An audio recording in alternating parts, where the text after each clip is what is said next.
Quem pode dizer glória a Deus? Aleluia, Jesus é maravilhoso, irmãos. Jesus é bom, porque Ele vive, posso crer no amanhã. Porque Ele vive, temor não há. Mas eu bem sei, eu sei que a minha vida está nas mãos de meu Jesus, que vivo está. Glória ao Senhor. Que canção linda, irmãos. O autor dela, com certeza, recebeu do trono da graça e nos entregou. Eu gostaria mais uma vez de vos saudar com a paz do Senhor Jesus. Amém? Somos gratos a Deus por tudo que o Senhor já tem feito. Deus tem derramado sobre a nossa vida a sua graça, o seu amor, a sua misericórdia, e nos concedeu hoje mais uma oportunidade para falarmos da grandeza do Pai. O tema hoje da nossa doutrina, do ensinamento, é plantando em Deus e colhendo maravilhas. Plantando em Deus e colhendo maravilhas, baseado na leitura de Mateus capítulo 13 e versículo 1, mas nós vamos utilizar os 3 evangelhos da mesma mensagem, são evangelhos sinóticos que contam a mesma história. Tanto Marcos como Mateus como Lucas, eles falam a respeito da semeadura. Somente João não faz referência, mas esses 3 fazem, e nós precisamos navegar nos 3 textos, tanto em Mateus 13, como em Marcos 4, como em Lucas, no capítulo 8, também no versículo 4 até o 15, para que a gente possa entender um pouco a respeito do plantar em Deus e colher as maravilhas do Senhor. Não sei se os irmãos têm conhecimento deste fato, mas o Senhor nosso Deus, Ele tem nos dado a oportunidade de conseguirmos muitas dádivas e bênçãos através da obediência do Evangelho. Na verdade, a Bíblia registra, de acordo com alguns estudiosos, mais de 8.100 promessas. Destas 8.100 promessas, mais de 7.000 são de Deus para com o homem, mais de 900 do homem para com Deus, mais de 29 de homem para com homens, onde um prometia a respeito de outra coisa. E até Satanás tem 2 promessas. Ele fala lá no Jardim do Éden. E então a Bíblia está recheada de promessas. Quando ele diz: se você estiver no meu esconderijo, à sombra da onipotência, você descansará. Quando ele diz: aquele que está em mim e eu nele, esse com certeza dará muito fruto. Isso é promessa. Quando você começa a navegar na Bíblia, você começa a entender que a voz de Cristo nos promete sempre algo. Mas tudo está condicionado. Eu tenho que me colocar em uma certa posição, em um certo pensamento, em uma certa submissão, para poder receber da parte do Senhor aquilo que foi prometido para mim. Não há dúvida nenhuma que o Senhor quer e vai com certeza nos abençoar. Não há dúvida que o prazer do Senhor é derramar sobre nós a sua graça, a sua dádiva, o presente do céu sobre a nossa vida. Aquele que tem esta dúvida é porque de fato ainda não semeou no vosso coração a palavra de vida eterna, de promessa, de bênção do Senhor. A indagação que eu quero fazer em cima do tema da leitura que nós vamos agora ler é: como anda o terreno do vosso coração? Como anda aí a semente de Deus? Como é que ela está crescendo? Qual é o solo que está dentro de você? Vamos ler Mateus capítulo 13 e o verso 1. Vinícius já coloca na tela. Glória ao Senhor. E diz assim: tendo Jesus saído de casa naquele dia, estava sentado junto ao mar, e ajuntando-se muita gente ao pé dele, de sorte que entrando no barco se assentou, e toda a multidão estava de pé na praia. E falou-lhe de muitas coisas, por parábolas, dizendo: eis que o semeador saiu a semear. E quando semeavam, a parte da semente caiu ao pé do caminho. Vieram as aves do céu, comeram-na. Outra parte caiu em pedregais, onde não havia terra bastante, e logo nasceu, porque não tinha terra funda. Mas vindo o sol, queimou-se e secou-se, porque não tinha raiz. Outra caiu entre os espinhos, e os espinhos cresceram e sufocaram-na. E outra caiu em boa terra, deu-lhe fruto, 100, outro 60 e a outro 30. No versículo 9 diz: quem tem ouvidos para ouvir, que ouça. Louvado seja o nome do Senhor. Coloca o verso de número 19. Ouvindo alguém a palavra do reino e não entendendo, vem um maligno e arrebata o que foi semeado no seu coração. Este é o que foi semeado ao pé do caminho. Versículo 20. Porém, o que foi semeado em pedregais é o que ouve a palavra e logo a recebe com alegria, mas não tem raiz em si mesmo. Antes é de pouca duração. E chegada a angústia e a perseguição por causa da palavra, logo se ofende. O que foi semeado entre os espinhos é o que ouve a palavra. Mas os cuidados deste mundo e a sedução das riquezas sufocam a palavra e fica infrutífera. Mas o que foi semeado em boa terra é o que ouve e compreende a palavra e dá fruto e produz 100, outro 60 e outro 30. E você diz glória a Deus. Aleluia. Irmãos, eu não sei se vocês têm a compreensão, mas coloca para mim Marcos 3 e 6.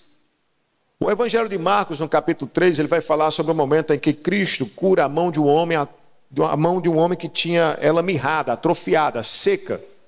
Quando ele faz essa cura, há um levante dos fariseus, juntamente com os herodianos, contra Jesus para o matar. É nesse momento que Jesus sai das sinagogas e agora vai para o meio das praias. Na verdade, o texto que nós lemos em Mateus 13, louvado seja o nome do Senhor, ele faz referência que Jesus agora muda o paradigma das mensagens. Antigamente, Jesus disputava nos templos e nas sinagogas para pregar o Evangelho. Mas agora Cristo começa a colocar uma nova doutrina, uma nova forma de ensinamento. E qual é? Aonde eu estou, a mensagem de Deus está. Então ele transforma o barco no púlpito e a praia na igreja. E a multidão está presente para ouvir a voz do Senhor. Jesus ele começa a falar por parábolas. E é interessante esse texto em Mateus 13, porque no meio do texto que nós lemos, em alguns versos, os discípulos ficaram indagando acerca daquela mensagem por não compreender. Eles ouviam, mas não compreendiam. E Cristo disse que isso era necessário para se cumprir a profecia de Isaías, que diz: ouvirão, mas não compreenderão. Até verão, mas não perceberão. E quando ele diz isso, ele diz: olha, eu abri a porta para alguns compreenderem, mas com a mesma palavra eu fechei janelas para que nem possa conhecer. E eu lendo esse texto, eu fiquei maravilhado, porque Jesus usou de uma misericórdia tão imensa para conosco, de não somente ouvirmos o Evangelho, mas de tirar de fato as escamas dos nossos olhos da incredulidade, e derramar sobre nós uma unção da graça do Pai, de transformação de entendimento, e nos impulsionar de verdade a crer no Evangelho, não por nós mesmos, mas por uma abertura de coração que somente Deus poderia fazer, em uma transformação da incredulidade numa crença, uma transformação de um coração de pedra, um coração de carne, sensível às coisas da vida, sensível às coisas do Pai. Deus fez uma obra de regeneração e transformação dentro de nós. Na oração de meu dia eu fiz menção sobre isso, que Deus é o Deus de maravilha, de tal forma que fez uma maravilha eterna dentro do nosso ser, que rompe todos os pensamentos, toda a relatividade do tempo, pois o Senhor fez isso para toda a eternidade. O Senhor nos salvou, transformou e nos resgatou da nossa vã maneira de viver. E tudo isso só foi possível porque esta parábola foi aplicada ao nosso coração. Parábola essa que fala de uma semente, semente essa que foi covardemente atacada. Quando eu começo a ler esse texto, eu percebo que a semente foi atacada por pássaros. Eu percebo que a semente foi atacada por homens que pisaram. Dizia que caiu no caminho, os pássaros comeram, os homens pisaram. Quando eu vejo isso, a semente foi atacada pelas pedras rochosas que não deixavam ela crescer e o salvinho matava. Aquilo que não tinha vida também conspirou contra a semente. Quando eu vejo a vegetação conspirando com a semente, são os espinheiros. Então eu vejo pessoas racionais, irracionais como os pássaros. Eu vejo vegetação, eu vejo obras, pedras que são inanimadas, tudo conspirando. E principalmente, Lucas vai fazer menção que o inimigo rouba esta palavra do nosso coração. Então tudo conspira para que a semente não prospere, para que a semente não frutífere, para que a semente não cresça. Tudo conspira para que eu e você não estivéssemos aqui. Mas Deus sobrepôs sobre tudo isso e guerreou contra pedras, e guerreou contra a vegetação, e guerreou contra pessoas, e guerreou contra as aves do céu, e guerreou contra as circunstâncias da vida, e guerreou contra Satanás, e nos deu a palavra do conhecimento, e produziu fruto, de tal maneira que nós estamos aqui nesta casa. Então a primeira verdade que há no meu coração é de gratidão ao Senhor, por ter lutado e vencido por nós, por ter vencido todos os obstáculos que se lançaram contra a semente da verdade da palavra de Deus, que transforma a vida, que nos transformou. Deus abriu o nosso coração para crermos no Evangelho e abriu o nosso entendimento com verdade, com audácia, com ousadia, que muitas vezes somos tomados por este poder e determinamos, e por incrível que pareça, acontece. Jesus é maravilhoso, amém? Então que solo é você esta noite, aonde a palavra foi plantada no vosso coração? Se você de fato está plantando em Deus, o que você está colhendo? Porque a colheita da vossa vida diz aonde você de fato plantou. As ações que você está recebendo, os frutos que estão acontecendo, seja ele bons ou ruins, são símbolos da vossa plantação. Em Gálatas capítulo 6, do versículo 7 e 8, Deus vai fazer menção através do seu evangelho, através da carta que Paulo escreve, dizendo: não erreis, Deus não se deixa escarnecer, porque tudo que o homem semear, isto também se fará. No verso 8 diz: porque o que semeia na sua carne, na carne ceifará a corrupção. Mas o que semeia no Espírito, do Espírito ceifará a vida eterna. Verso 9. E não nos cansemos de fazer o bem, porque a seu tempo ceifaremos, se não houvermos desfalecido.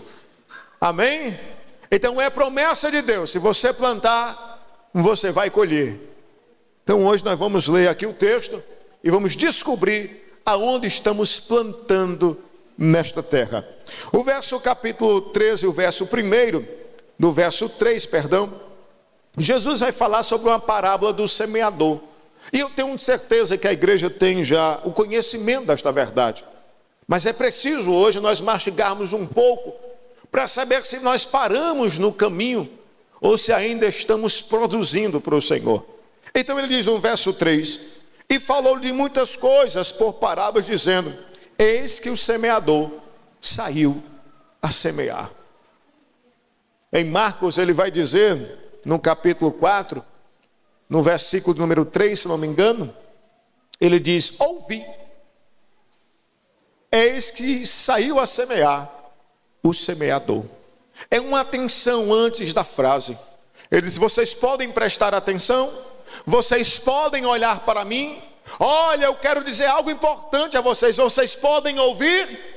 E a multidão chama-se a atenção e focam em Cristo. E ele disse: ouvi. Alguém saiu a semear, alguém saiu a plantar, alguém saiu com uma semente de vida eterna.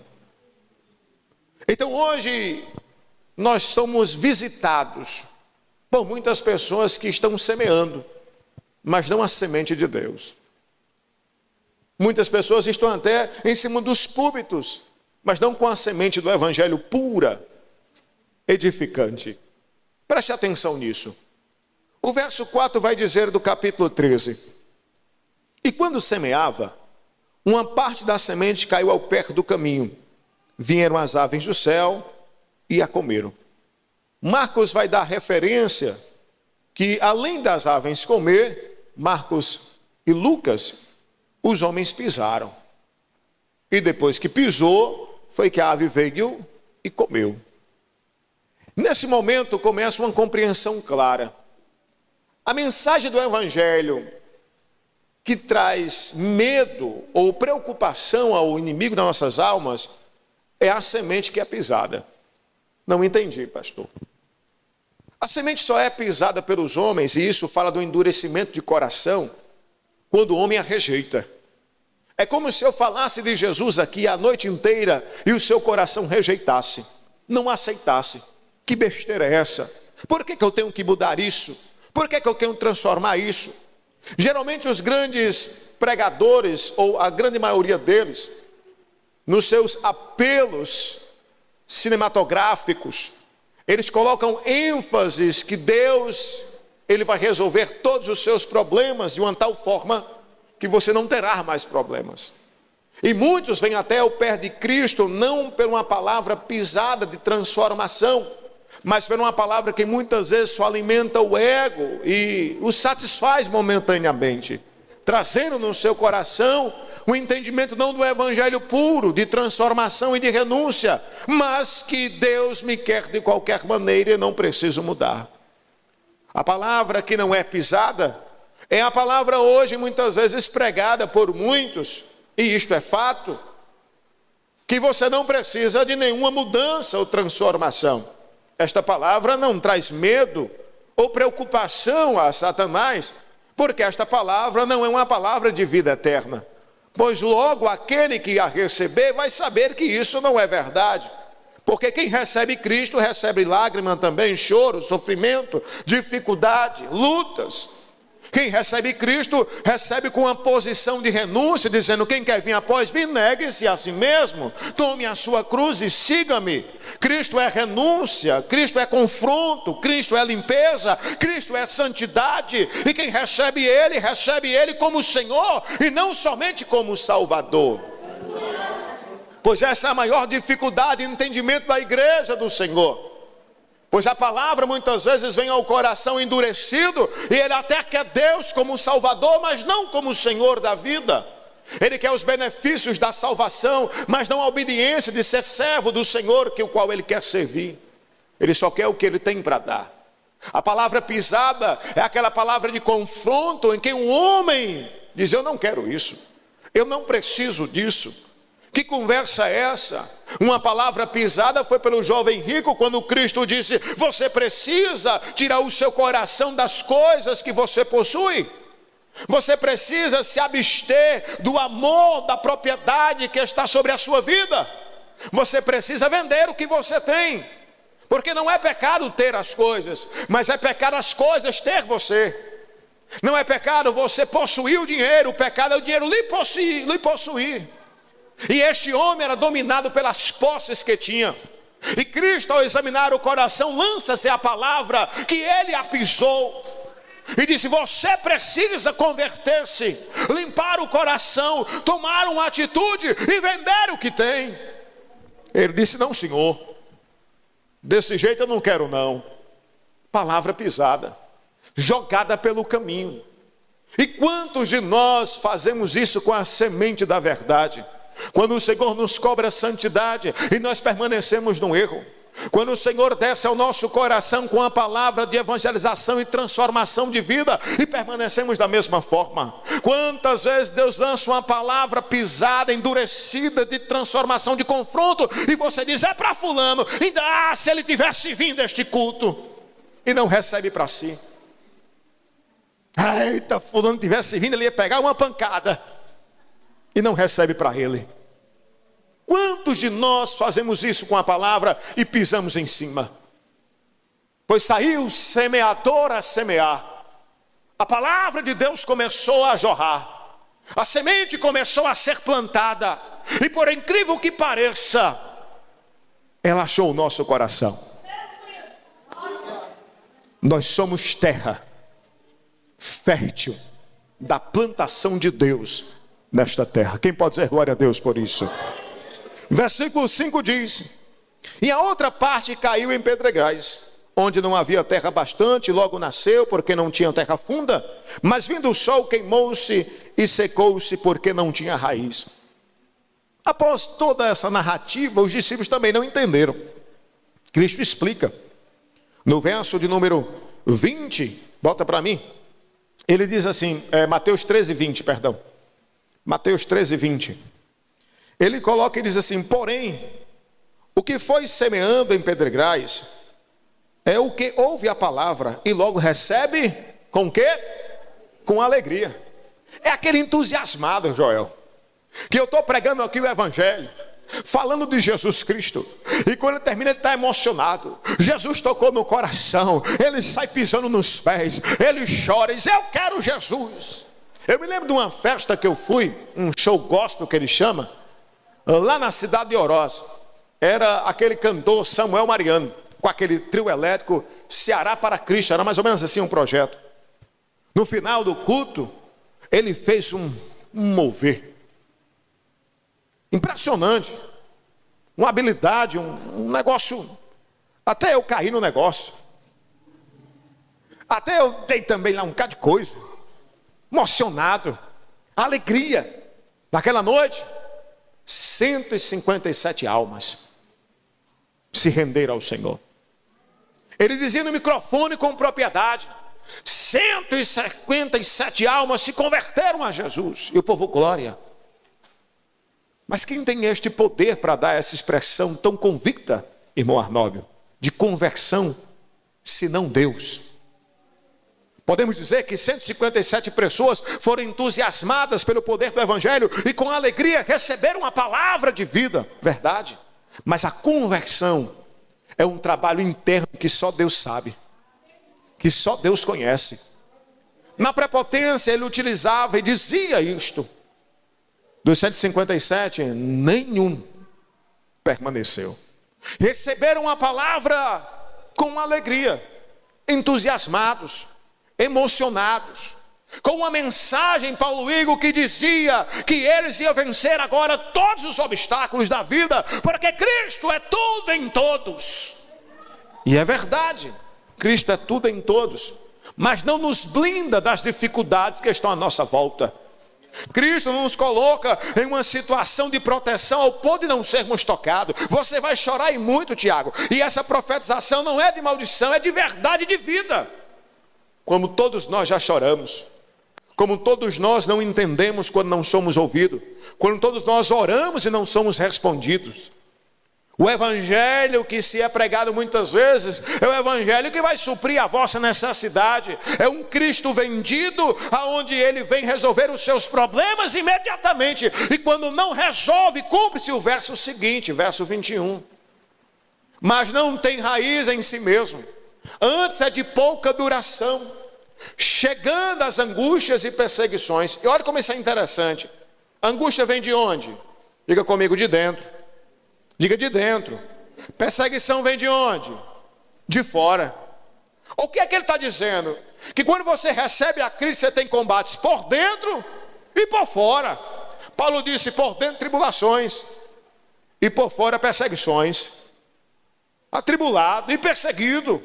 E ele disse: eu tenho prazer nestas coisas, porque ele tinha raiz em Cristo. Mas quem não tem raiz em Cristo, quando vem combate por dentro e luta por fora, ele não permanece.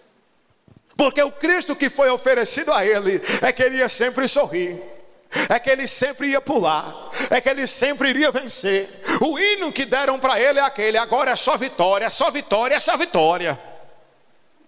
Esqueceram de apresentar outros cânticos, que diz que você tem que dobrar o joelho e chorar e clamar. Esqueceram de apresentar alguns salmos, quando Davi disse que quando clamasse ao Senhor, quando passasse por dificuldade, agora ele já sabia o que fazer, ele clamaria a Deus, porque ele já tinha passado por esse processo antes e tinha aprendido que na hora da calamidade o Senhor era o seu amparo.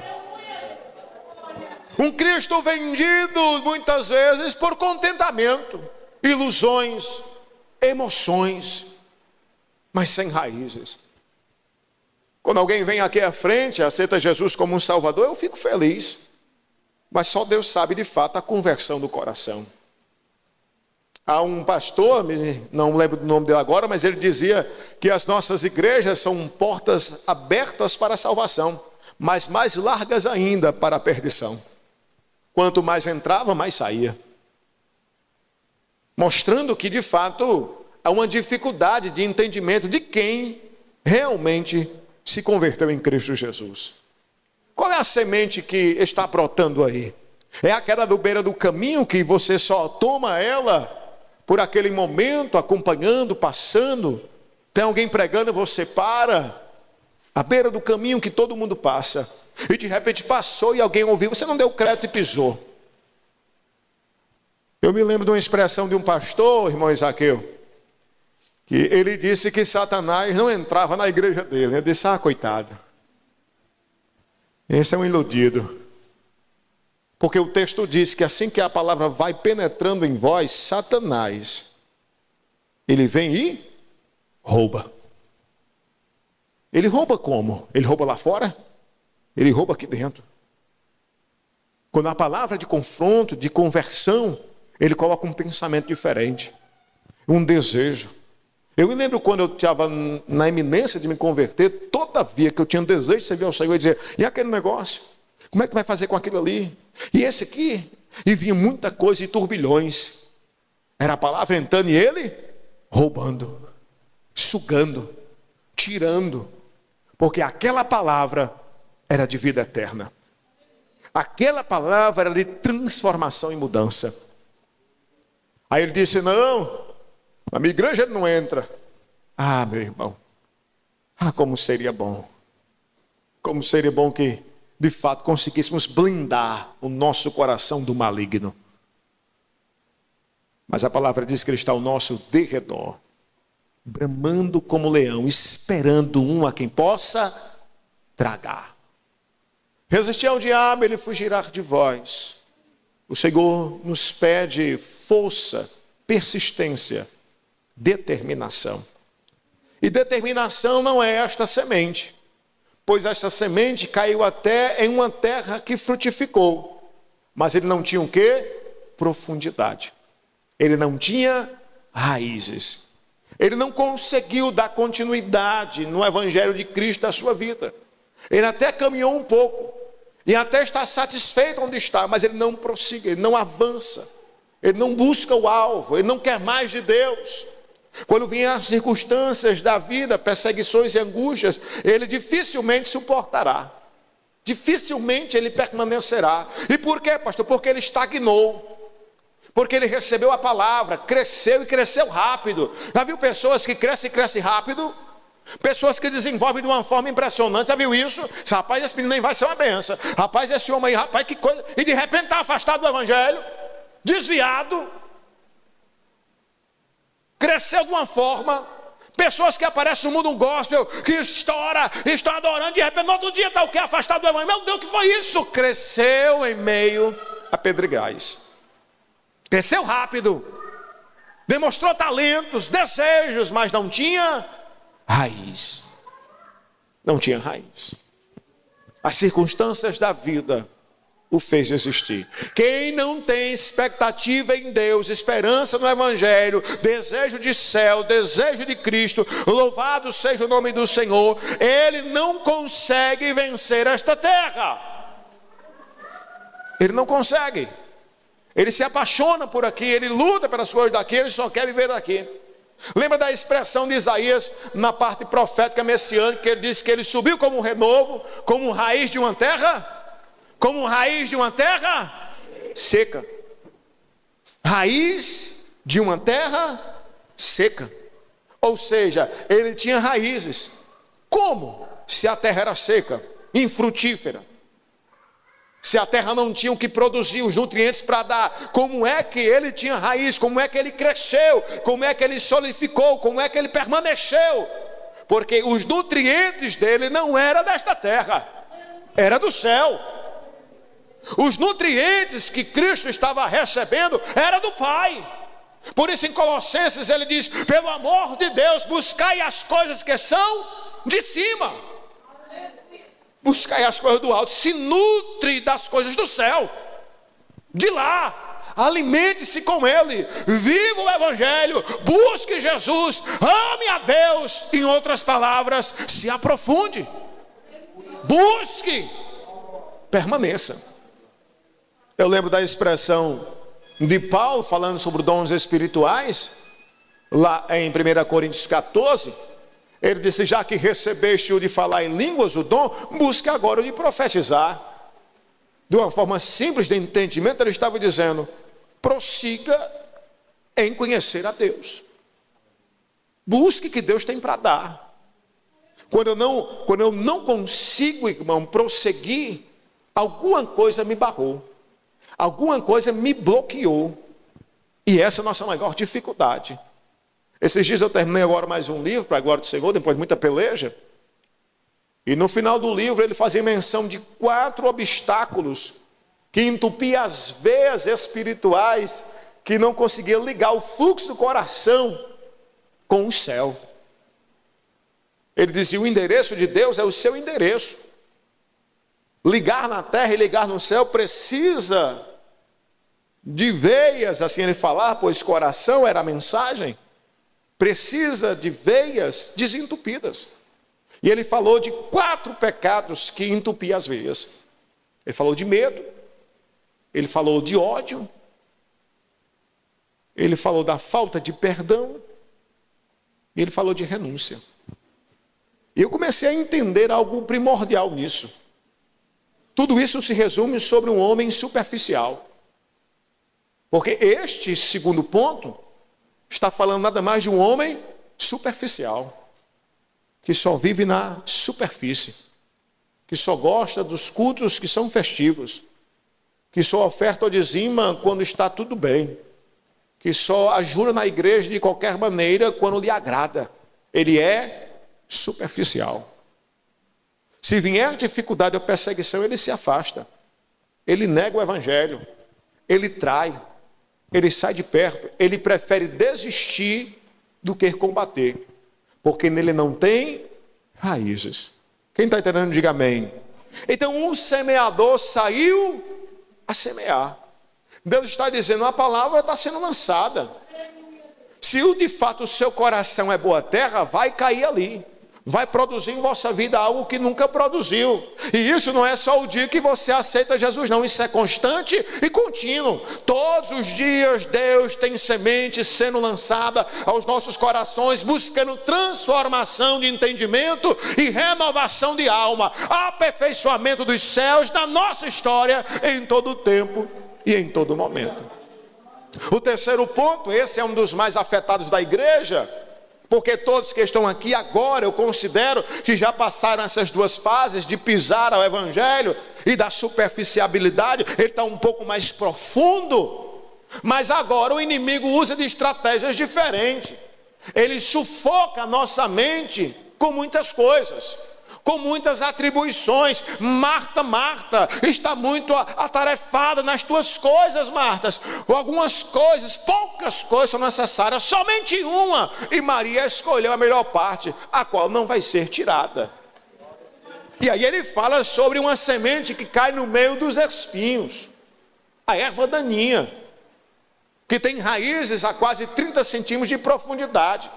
É interessante, Francisco, que se você for plantar milho, você precisa plantar, fazer a covazinha e colocar lá. Tem uma distância de um para o outro. Mas antes você tem que limpar para poder fazer a planta. Para poder plantar. E sabe o que é interessante? Se ele não for mais lá, o que ele não plantou cresce. E consegue matar o milho, o feijão. Eu fui numa roça de um rapaz meio desleixado, que ele plantou um feijão. Ele disse: pastor, vamos lá tirar um feijão para o senhor. Quando eu cheguei lá, eu não sabia o que era feijão ou mato. Eu já entendia pouco. E tudo misturado, irmão. Ele dizia: rapaz, não tive tempo de limpar, mas está cheio de feijão por aí. Vamos procurar. De tanto mato que tinha. O feijão não deu quase nada, sufocado pelo mato. E naquele dia eu deduzi: o feijão ele plantou, mas o mato não. A erva daninha nasceu sem plantar, sem você querer, mas só porque você não cuidou. Assim a semente caiu no nosso coração. Ela caiu e frutificou. Só que os espinheiros da vida, irmão, das circunstâncias, do trabalho, nos sufocam. A internet hoje nos maltrata. Eu vi hoje um meme, de 2 corvos conversando a respeito de um espantalho. Ele dizia assim: é um homem. O outro corvo dizia: não, é um espantalho.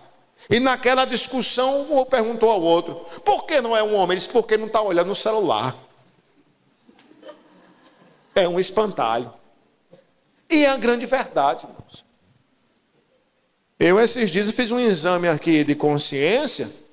Ele está com uns 3 dias aqui que eu aniquilei muita coisa porque estava roubando o meu tempo. Digo, opa, não está me atrapalhando. Eu não tenho mais Face e Instagram, porque um dia eu olhei, no dia de 24 horas, eu tinha 12 horas dividido pelos 2. E ele dá o tanto de hora que você fica, né? Eu digo, rapaz, 12 horas lendo a Bíblia, ou estudando, ou orando, tinha sido muito mais produtivo.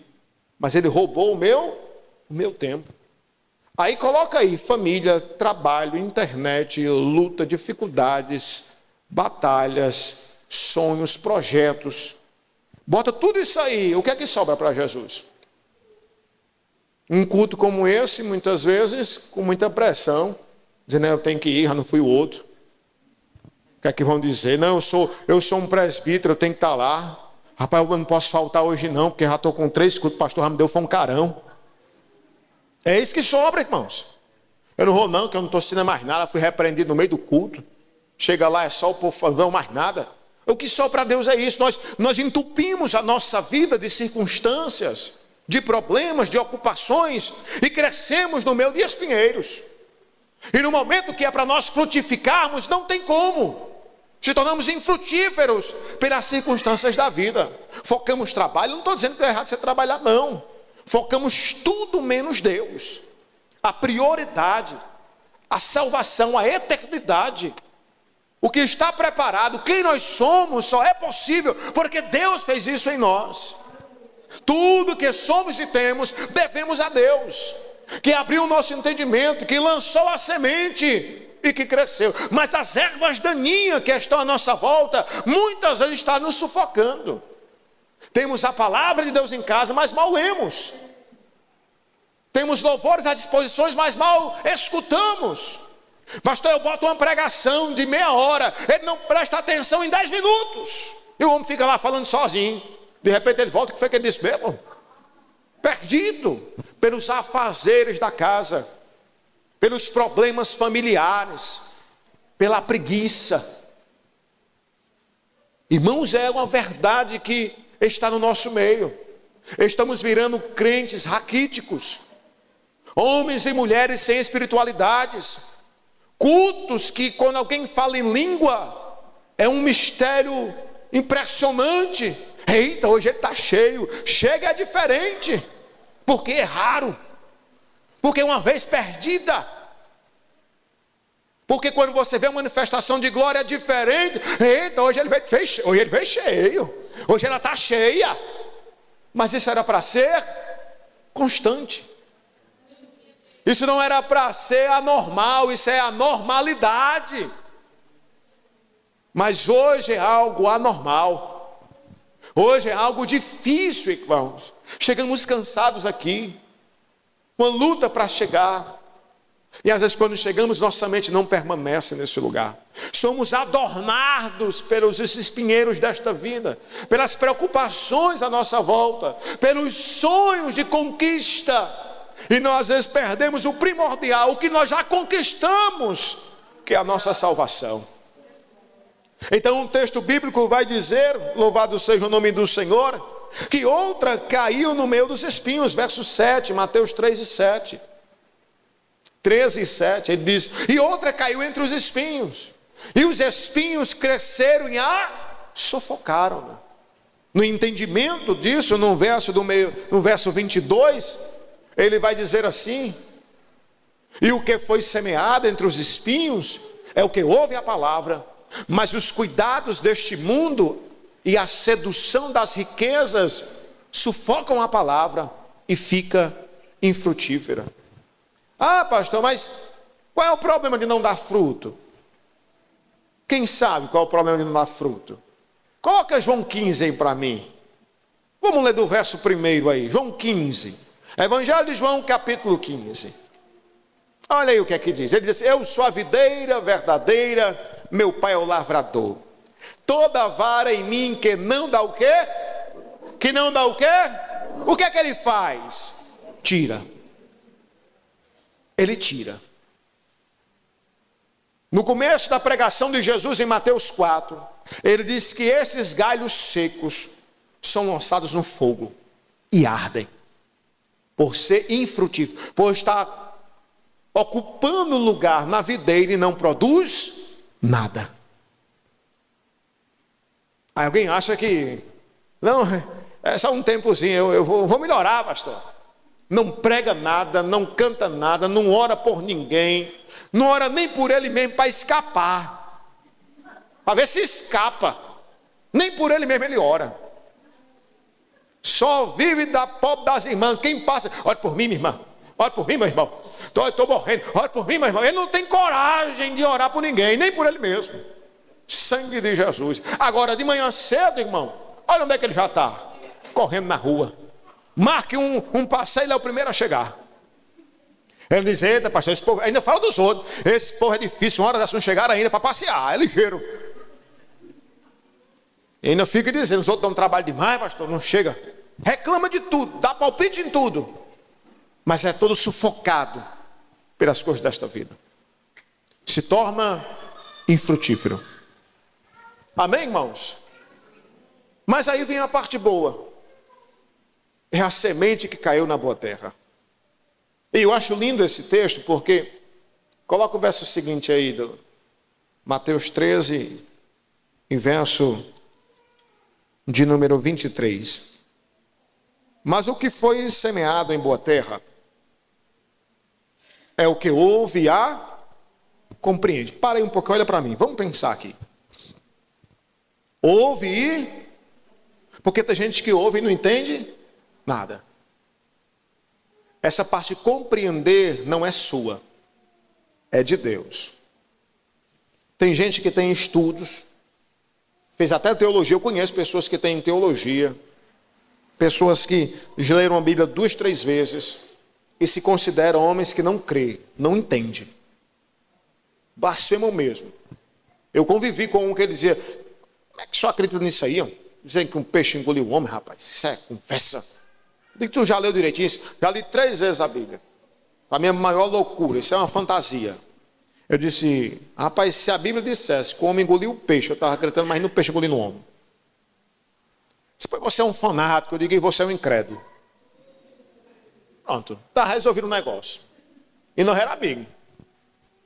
E não creio no Evangelho. Esse dia eu trabalhei com um que ele dizia, eu sei que vocês aí, pastor, tem um negócio na mente. Eu disse, na mente? Sim, um negócio aí chamado fé, né, que produz na mente de você. Eu disse, na minha mente não. A fé que eu tenho vem dos céus. Vocês produzem esse negócio, inventa? Não, meu irmão, essa conversa aqui vai terminar ligeiro. Isso aí eu acredito também. Eu digo, você não acredita não. Com essa conversa aí? Não, você não. Eu sei que muitos não conseguem o quê? Compreender. Mas você compreende. Olha para mim. Você compreende. Você compreende que sem Cristo você não pode fazer nada. Você compreende que Ele é o Deus e que você precisa dele quantos por cento? 100%. Na totalidade. Você reconhece que Ele é o seu Senhor e se Ele não tivesse feito uma obra de misericórdia, nós não estaríamos aqui. Quem reconhece isso, diga glória a Deus. Glória a Deus. Eu também reconheço. E como é que você reconhece isso? Porque você fez o quê? Você compreendeu. Na simplicidade, eu já ouvi uma expressão da irmã Nadir dizendo, pastor, eu queria ter terminado os meus estudos para que eu pudesse ter mais sabedoria. E eu não quis na hora se estender, que não ia para quase 2 horas, que as irmãs estavam cheias de testemunho. Mas agora eu vou dar uma ênfase. Você não precisa, irmã Nadir, como ninguém. Não estou fazendo apologia à ignorância. Você estudar, estude, meu irmão. Mas a compreensão do Evangelho não é dada nas escolas. A compreensão do Evangelho não é dada nas faculdades. A compreensão do Evangelho não é dada por homens sábios na sua intelectualidade, no seu conhecimento do intelecto mundano, humano. Não, Senhor. Essa compreensão só pode ser dada por Deus. Só Ele revela. Só Ele abre o entendimento. Só Ele dá. Ele dá mais a uns do que a outros, mas Ele dá. Só pode vir se for dele. É por isso que uns produzem 30, outros 60, outros 100. Mas sabe o que é que eu acho lindo? É que não há uma competitividade. O que produz 30 não é menor do que o que produz 100. Não, senhor. A revelação aconteceu para os dois. Rapaz, eu dei 100, eu dei 10, não tem problema. O mesmo Deus que revelou a você é o mesmo Deus que revelou para mim. Em uma comparação nós somos iguais. Deus é lindo nisso. Agora, de fato, tem uns que têm uma habilidade diferente, um derramar diferente, um agir diferente, uma chamada diferente. Caiu na boa terra. Caiu na terra e frutificou. E você produz agora sem se preocupar com as angústias internas e as perseguições externas. Você produz mesmo adoecido, você produz mesmo internado, você produz mesmo desempregado, você produz mesmo em situações que você nunca achou que iria passar. Você produz na ira, você produz na raiva, você produz no ódio. Como é isso, pastor? É quando eu deveria agir, mas eu me contenho. E por amor do evangelho, eu permaneço aqui. Sobriedade, santidade, caiu em boa terra. Nós produzimos em silêncio, você sabia disso? Quando deveríamos falar pela razão humana, e nós nos calamos pela razão de Deus. Pelo crescimento do evangelho, para que a palavra do Senhor permaneça viva em nossos corações. Nós fazemos crescer nas lágrimas, quando todo mundo está escarnecendo de alguém que era um malfeitor. Como certa feita eu cheguei e o rapaz estava tombado no chão, lá na cidade de Iguatu. Puxaram a ficha do rapaz. O rapaz era de fato uma pessoa infrutífera, um homem mau, no nosso linguajar, com muitas mortes. E alguns que estavam comigo zombavam. Solta a gaita, tem até a gaita do tempo para ressuscitar, né? Começaram a tirar foto dele morto e já fazendo os memes. E aquilo me doeu tanto. Eu disse, aí já pegaram os documentos, só me dê aqui, me dê. E eu peguei os documentos, fui à beira da pista. Eu disse, Senhor, mais uma vida ceifada que não deu tempo eu chegar. Oh, Senhor, tem misericórdia, Pai, dos que estão se perdendo. E eles lá. Quando alguém está chorando, pastor. Ah, pastor, não dá mais para isso não. Mas não era pela morte, no sentido de quem ele era, mas porque não deu tempo. Sabe o que é o privilégio? A semente do Senhor caiu em nosso coração a tempo. Deus abriu o nosso entendimento para compreender a palavra e dar fruto. Então hoje eu pergunto, como anda aí a terra do vosso coração? Que semente tem sido lançada dentro de vós? A que é pisada e comida rapidamente, aquela que você se alegra, mas não tem raízes, em qualquer circunstância, ou porque o pastor lhe tratou mal, ou porque alguém pisou no seu pé, ou porque alguém não lhe respondeu, eu vou embora desta igreja, não tem amor. Ou você é aquele que sufocou no meio das grandes sonhos desta vida, neste mundo capitalista, e esqueceu de Deus? Ou você é aquele que colocou prioridade? Deus é o meu refúgio e a minha fortaleza, o meu socorro bem presente nas minhas angústias. Vamos repetir comigo? Diga comigo: Deus é o meu refúgio e a minha fortaleza, o meu socorro bem presente nas angústias. Quem pode dizer glória a Deus? Quando eu começo a entender que eu sou uma terra frutífera, eu começo a plantar nos pés do Senhor. Eu não preciso mais orar por aquilo que desejo. Eu busco a Deus, eu ando com Deus, eu faço a obra de Deus, eu me deleito em Deus, e Ele concede o desejo do nosso coração. Os princípios e os propósitos do Senhor se revelam em nossa vida. Os sinais começam a seguir os que crê. O Evangelho começa a se propagar. e você começa a frutificar. E a bênção do Senhor, irmão, que ela vem transbordante, ela vem sobre nós. E o maior sentimento de busca desta terra acontece em nossos corações. E qual é, pastor? A felicidade. Nós somos pessoas felizes. Não porque temos ou possuímos algo desta terra, mas porque como a raiz de uma terra seca, ele foi subindo como um renovo. As raízes do Senhor adentrou em nossos corações, e nós estamos crescendo na videira verdadeira, sendo enxertados nela pelo Evangelho de Cristo, pela morte e ressurreição do Senhor, pelo amor do Senhor derramado na cruz. E a seiva que brota pelos galhos, ela está botando também dentro de nós, e nós estamos crescendo porque Deus nos ensina a crescer, e frutificando porque Deus nos ensina a frutificar. Em outras palavras, a semente do Evangelho caiu em terra boa, e esta terra somos nós. Para a glória do Senhor nosso Deus, ficamos de pé. Aleluia. Que possamos hoje rever as nossas ações, fazer uma análise se estamos plantando em Deus e colhendo maravilhas, ou se a colheita da nossa casa está sendo um turbilhão de problemas. Porque, irmãos, Deus não se deixa escarnecer.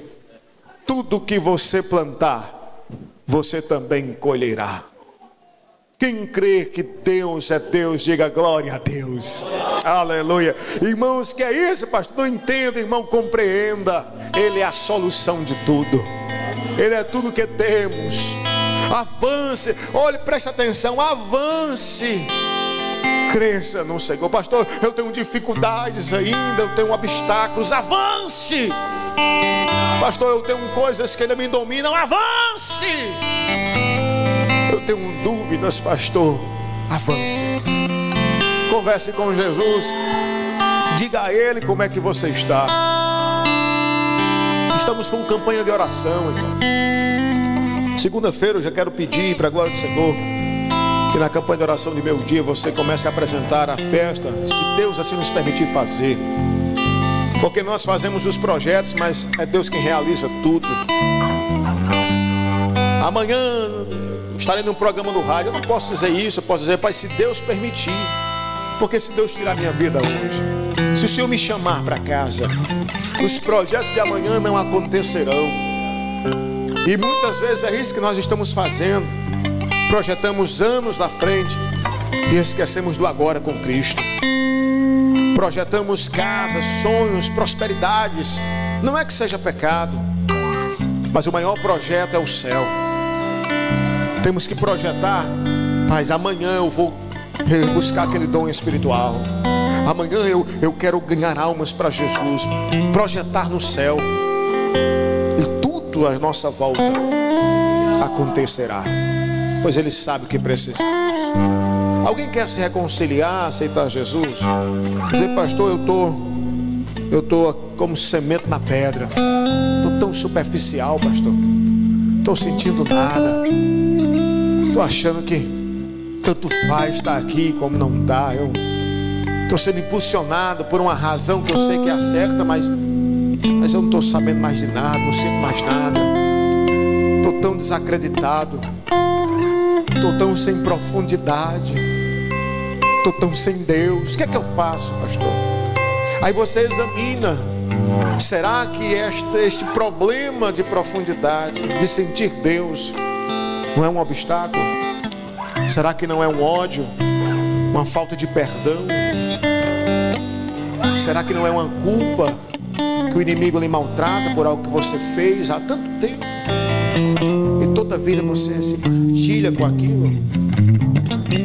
Tantas vezes nós não conseguimos avançar, irmãos, porque temos prisões dentro de nós. Tão fácil de dizer, Senhor Jesus, me ajuda, me perdoa, dá força. Oh, como nós somos difíceis. Às vezes é o orgulho mesmo. Tem quem faça eu falar. Eu me lembro que eu encontrei com uma mulher. Ela tinha 20 anos de intrigado com a sogra. Ela expressava um ódio mesmo. E as coisas na vida dela só davam dificuldade. E ela estava adoecendo, fisicamente mesmo. E ela começou a contar a história desse: perdoe sua sogra e você vai receber a cura de Deus. O que tem a ver, pastor? Eu venho aqui para você orar por cura e eu tenho que perdoar minha sogra. Eu disse: está lhe matando isso, irmão. Não está deixando Deus fluir na sua vida. Não tem raiva dela não. Pois olhe comigo para você abençoar ela. Eu mesmo não. Deus quiser que abençoe ela, pois abençoe você. Ela trincava os dentes assim. Eu digo: diga: Deus abençoa. Até hoje ela não disse, pode ser que amanhã ela diga. Ela não abençoou, irmãos. Você não tem raiva não, Deus abençoe ela aí. Não tem raiva dela não, aquela cascavel. Eu digo: Jesus.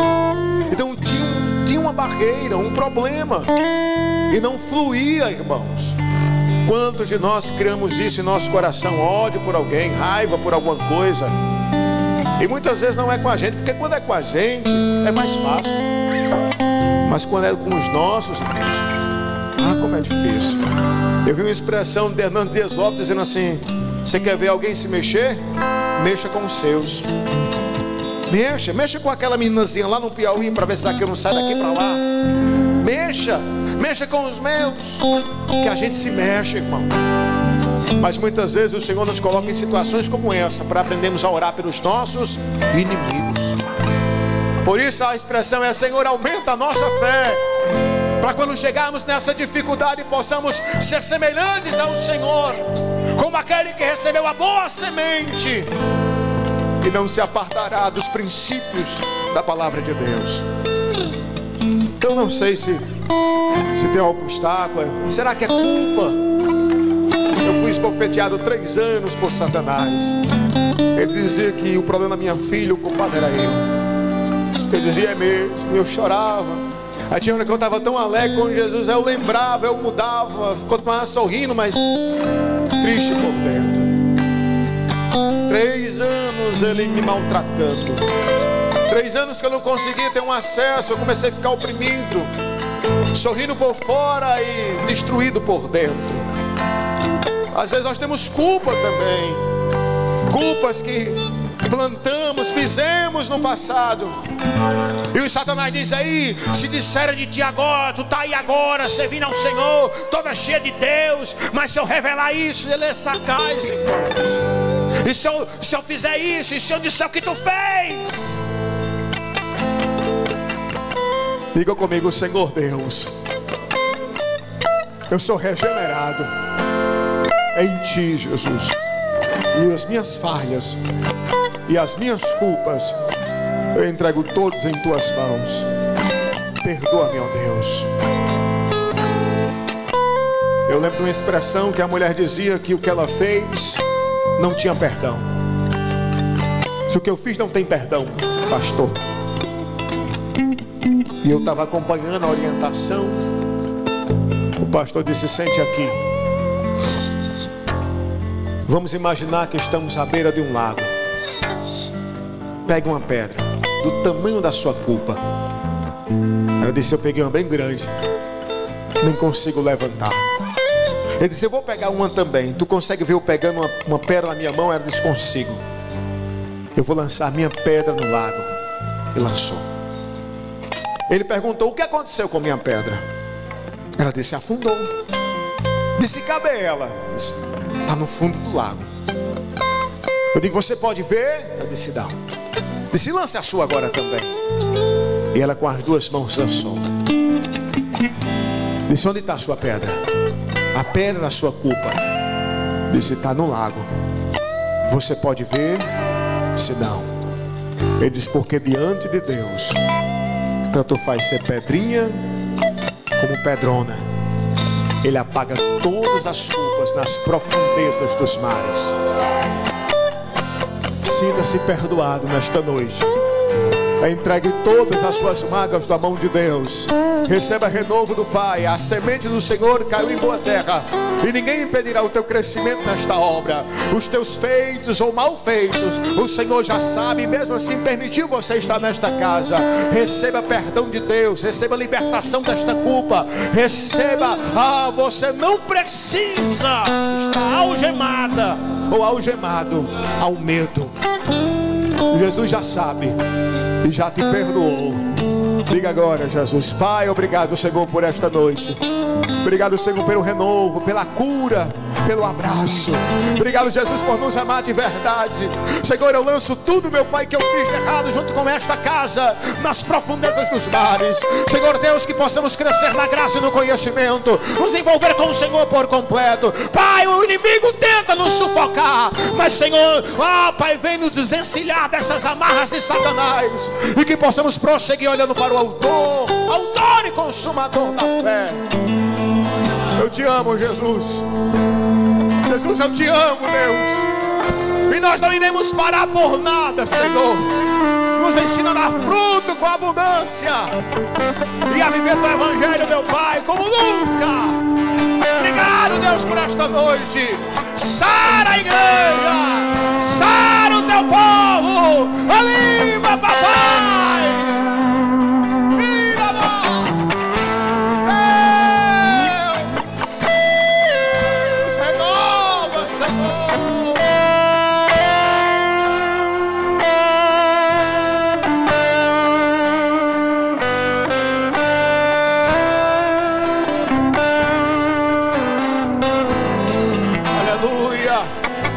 Você pode dar um abraço em alguém. Você pode se abraçar com alguém e dizer assim: Jesus me perdoou, e Jesus me resgatou, e Jesus me acolheu, e Jesus me ama. Aleluia, Deus. Deus, obrigado, Senhor, por este culto, por esta noite. Nos ensina a te adorar, Senhor. Nos ajuda a permanecer de pé. Tu és a nossa força. Tu és o nosso Pai. Seja conosco sempre, em nome de Jesus. Quem pode dizer amém? Glória ao Senhor. Que o amor de Deus, o nosso Pai, que a graça do nosso Senhor Jesus, a comunhão e as doces consolações do Espírito Santo repouse sobre vós. Quem tem fé, diga amém. Eu queria